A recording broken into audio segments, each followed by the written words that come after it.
Ninth और tenth class में एक बहुत ही फेवरेट क्वेश्चन बोर्ड्स में पूछा जाता है और ये कहा जाता है कि कोई नंबर जो कि अंडर रूट में है और पूछ लिया जाता है कि उस नंबर को आप इरेशनल प्रूफ कीजिए।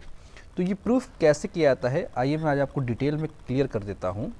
बट इसके प्रूफ को समझने से पहले हमको दो बेसिक रूल्स या थ्योरम्स कह लें उसके बारे में कंप्लीट आइडिया होना चाहिए बिना किसी डाउट के।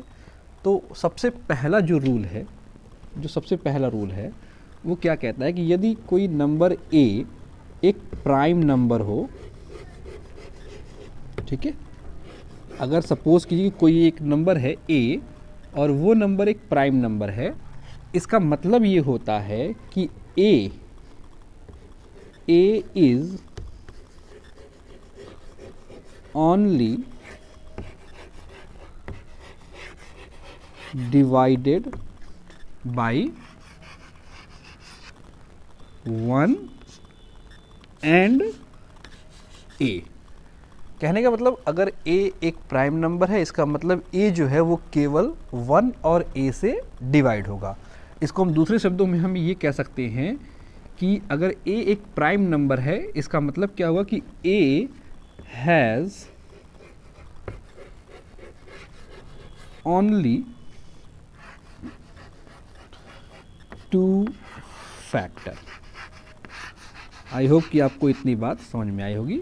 और वो फैक्टर कौन कौन से होंगे? 1 एंड खुद a। तो अगर a एक प्राइम नंबर है तो उसके वो केवल 1 और a से डिवाइड हो सकते हैं यानी कि खुद के नंबर से, या इसका मतलब हम ये भी कह सकते हैं कि a के केवल 2 फैक्टर हो सकते हैं 1 और a। तो आपको आई थिंक पहला रूल समझ में आया होगा। दूसरा रूल क्या कहता है कि let suppose p is a prime number, ठीक है। अगर मान लीजिए कि p एक प्राइम नंबर है और x कोई और नंबर है, ठीक है। तो अगर इफ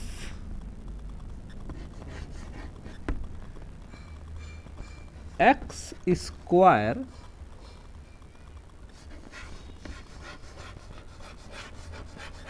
डिवाइडेड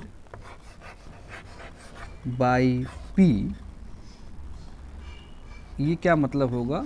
अगर कोई नंबर है x और उसका अगर स्क्वायर किया जाए x स्क्वायर, अगर वो x स्क्वायर की वैल्यू p से डिवाइडेड है तो इसका मतलब ये होगा कि x इज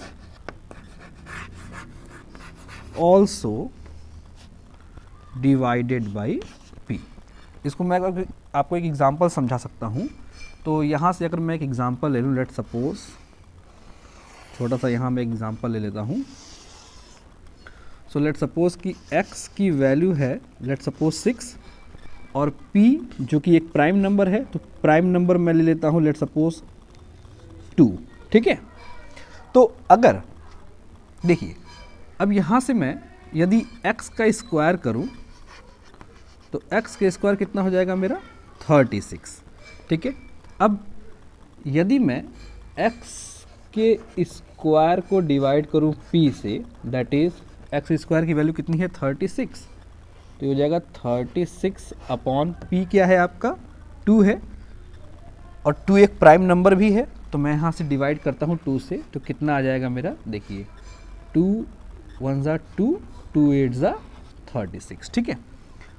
इसका मतलब ये हुआ कि अगर x स्क्वायर की वैल्यू p से डिवाइडेड है तो थ्योरम के अकॉर्डिंग जो वैल्यू ऑफ x है वो भी p से डिवाइड होनी चाहिए। तो यहाँ से देखिए x अपॉन अगर मैं p करता हूँ तो क्या हो जाएगा? x की वैल्यू कितनी है यहाँ पे कंसीडर किया हुआ? 6 और p की वैल्यू क्या है आपकी? 2। यानी आप देख सकते हैं कि p जो x अपॉन p है वो वैल्यू आपकी आ रही 3, यानी कि x जो है वो p से भी डिवाइडेड है। लेकिन यहाँ पे एक चीज़ समझने वाली होती है कि हम अगर x स्क्वायर को p से डिवाइड करेंगे तो अलग वैल्यू आएगी और x को p से डिवाइड करेंगे तो अलग वैल्यू आएगी। तो हम यहाँ पे इसको एक वैल्यू मान लेते हैं। लेट सपोज कि एक्स स्क्वायर से पी को डिवाइड किया गया, तो वो वैल्यू मुझे मिल जा रही है m, और यहाँ पे x को अगर मैं p से डिवाइड करूँगा तो वैल्यू मिल जाएगी n। तो आई होप कि ये दो थ्योरम आपको समझ में आए होंगे। हमें इन्हीं दो थ्योरम का मेजर रूप से इसमें यूज़ करना है किसी एक पर्टिकुलर नंबर को इरेशनल प्रूफ करने में। तो चलिए इसको हम देखते हैं। आप इन दोनों थ्योरम्स को याद रखिएगा। पहला कि यदि कोई नंबर प्राइम नंबर है तो उसके केवल और केवल दो फैक्टर होंगे, एक और दूसरा वो खुद भी। और दूसरा थ्योरम कि यदि p कोई एक प्राइम नंबर है और लेट सपोज कि कोई नंबर है x, तो अगर x का स्क्वायर p से डिवाइडेड है तो x भी p से डिवाइड होगा, but value of x square upon p अलग आएगा और x अपॉन p की वैल्यू आपकी अलग आएगी। आप इस एग्जाम्पल से आई थिंक समझ रहे होंगे अच्छे से। अब इन दो चीज़ों को आप याद रखिए और इसी दोनों चीज़ों का मैं यूज़ करके मैं प्रूफ करूँगा कि कैसे कोई नंबर अंडर रूट p एक इरेशनल नंबर होता है। एक चीज़, एक नोट्स में छोटा सा आपको बताता चलूँ कि अगर कोई भी नंबर अगर एक प्राइम नंबर है, तो याद रखिए कोई भी नंबर अगर प्राइम नंबर है और वो अंडर रूट में है, तो याद रखिए कि ये हमेशा एक इरेशनल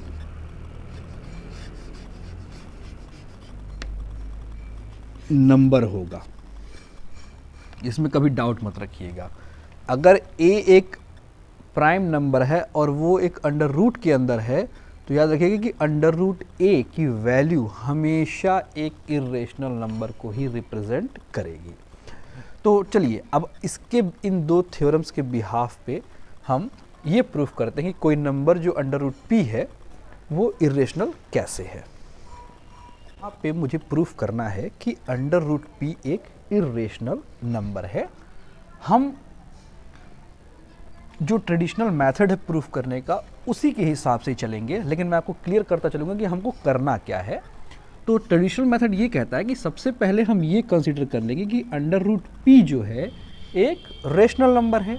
तो अगर कोई भी नंबर रेशनल नंबर होगा तो उसे हम a अपॉन b के फॉर्म में लिख सकते हैं। वेयर, ये हम लिखते चले where b must be not equal to 0, ठीक है। और and also a and b both are prime number. अच्छा, यहाँ पे देखिए यही सबसे इम्पॉर्टेंट चीज़ है।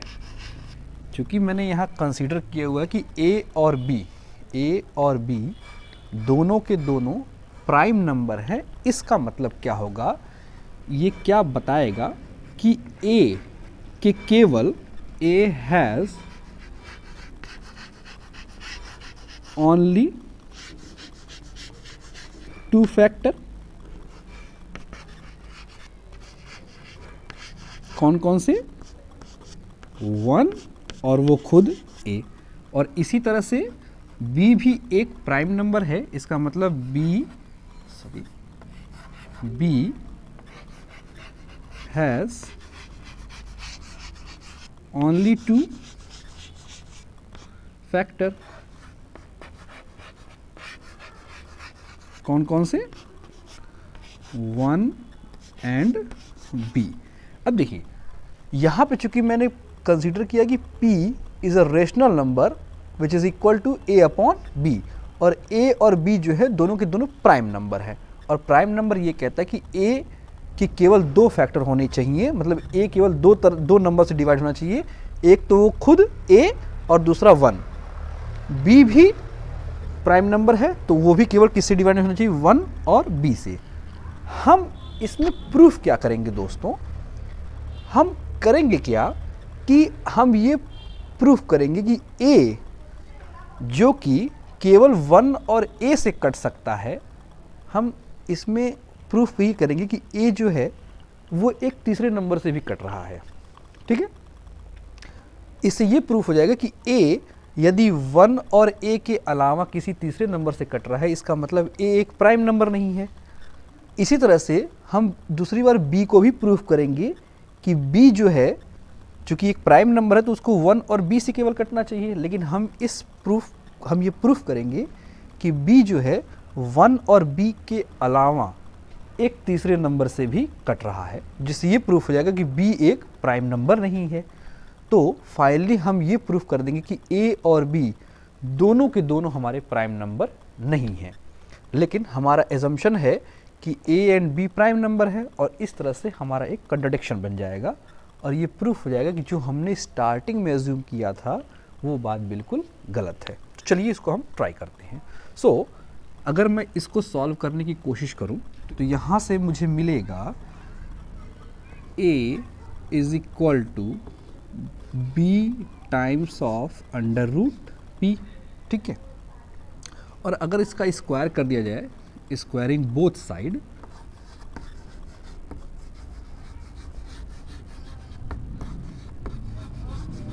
तो क्या मिल जाएगा मुझे, a square is equal to b square into p।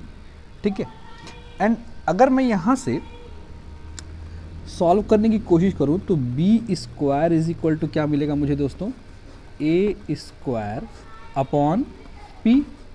अब देखिए यहाँ पे वो जो दूसरा वाला थ्योरम है कि मैंने बताया था ना, दूसरा वाला थ्योरम अगर आपको याद हो तो, कि यदि p एक प्राइम नंबर हो और वो किसी नंबर के स्क्वायर को डिवाइड कर रहा हो, ठीक है, तो हम ये कह सकते हैं बाय द थ्योरम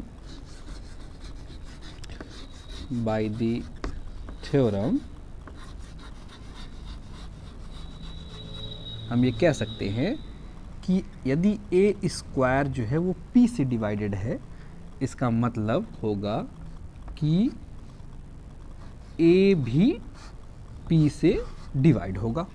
ऑब्वियस सी बात है। और अगर डिवाइड होगा तो मैंने ये भी बताया था कि यदि a स्क्वायर p से डिवाइडेड है तो कुछ वैल्यू आएगी, तो a जो है वो p से डिवाइड होगा लेकिन वैल्यू उसकी कुछ अलग आएगी। तो लेट्स सपोज इसकी कुछ है की वैल्यू आ रही है, लेट्स सी सपोज c। ठीक है, तो यहाँ से मैं ये कह सकता हूँ कि a जो कि p से डिवाइड हो जा रहा है और वैल्यू कितनी आ रही है c, इससे एक बात प्रूफ हो जा रही है कि a जिसको मैंने माना था एक प्राइम नंबर, जो केवल किससे डिवाइड होना चाहिए था, 1 से और a से, लेकिन यहाँ मुझे पता चल रहा है कि a जो है वो p से डिवाइड हो जा रहा है। इसका मतलब ये हुआ कि a is not a prime number. ठीक है, आई होप कि आपको ये बात समझ में आ रही होगी। सेम इसी तरह से अगर मैं आगे बात करूं तो यहाँ से थोड़ा सा अगर मैं सिंप्लीफाई कर दूं तो यहाँ से a की वैल्यू कितनी मिल जाएगी मुझे, p टाइम्स ऑफ c। ठीक है, अब इस इक्वेशंस को हम नाम दे देते हैं। लेट्स से इक्वेशन नंबर 1, से इक्वेशन नंबर 2, से इक्वेशन 3, 4 एंड 5। ठीक है, अच्छा यहाँ से एक चीज़ ध्यान दीजिए, तो इक्वेशन 3 एंड 5 का अगर मैं यूज़ करूं by using equation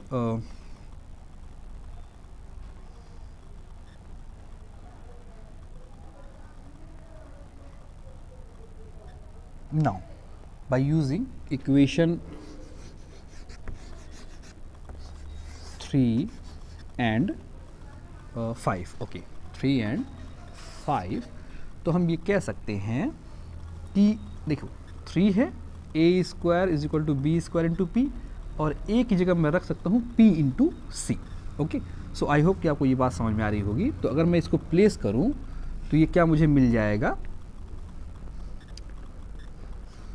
P C square is equal to B square into P, ठीक है। और इसको मैं फर्दर सॉल्व करूं तो ये कितना मिल जाएगा मुझे, P square C square is equal to B square P, ठीक है।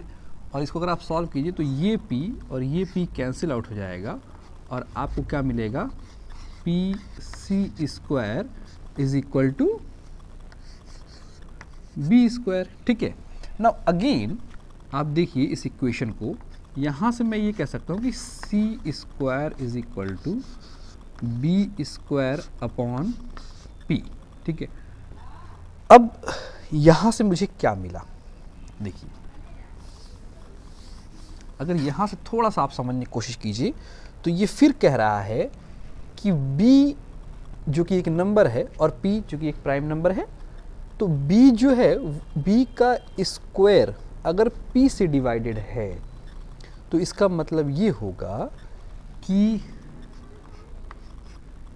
b भी p से डिवाइडेड होगा, ठीक है ना।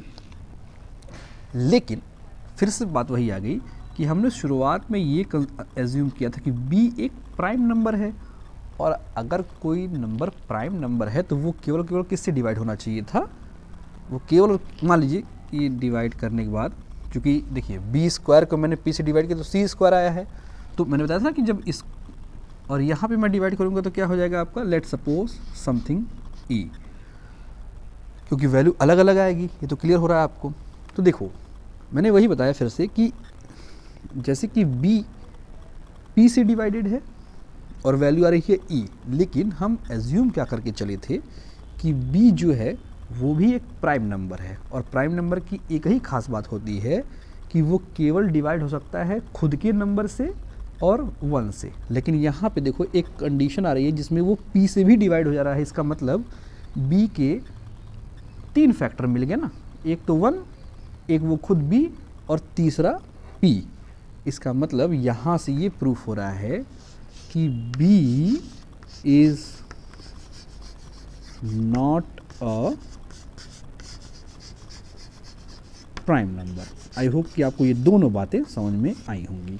तो अगर आप देखिए तो यहाँ से ये प्रूफ हो रहा है कि a is not a prime number, और यहाँ से ये प्रूफ हो गया कि b is not a prime number, जबकि हमारा एजम्पशन था कि a और b प्राइम नंबर ही हैं।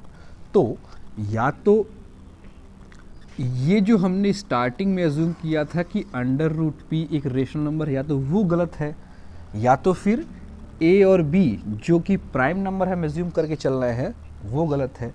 तो चूंकि a और b को मैंने खुद ही चूज़ किया है एज अ प्राइम नंबर, तो अब ये सी बात है ये दोनों तो गलत हो नहीं सकते। इसका मतलब हमारा सोल्यूशन जो है वो कंट्राडिक्ट कर रहा है। इससे ये प्रूफ होता है कि जो मैंने पहला एजम्पशन लिया था कि अंडर रूट p जो है वो एक रेशनल नंबर है, डेफिनेटली वही गलत हो सकता है, क्योंकि a और b को मैंने खुद ही एज्यूम किया था, इसलिए a और b तो गलत नहीं हो सकता है। इसका मतलब अंडर रूट p जो है, जो हमने एज्यूम किया था कि अंडर रूट p एक रेशनल नंबर है, वो पूरी तरह से गलत साबित हो रहा है। दैट मीन कि अंडर रूट p जो है वो एक इर्रेशनल नंबर ही होगा, इसके अलावा कुछ और हो ही नहीं सकता। आई होप कि आपको ये पूरी बात अच्छे से समझ में आ गई होगी। अगर फिर भी इसके अलावा आपको कोई क्वेरी है, कोई क्वेश्चन है, तो आप मुझसे ज़रूर पूछें।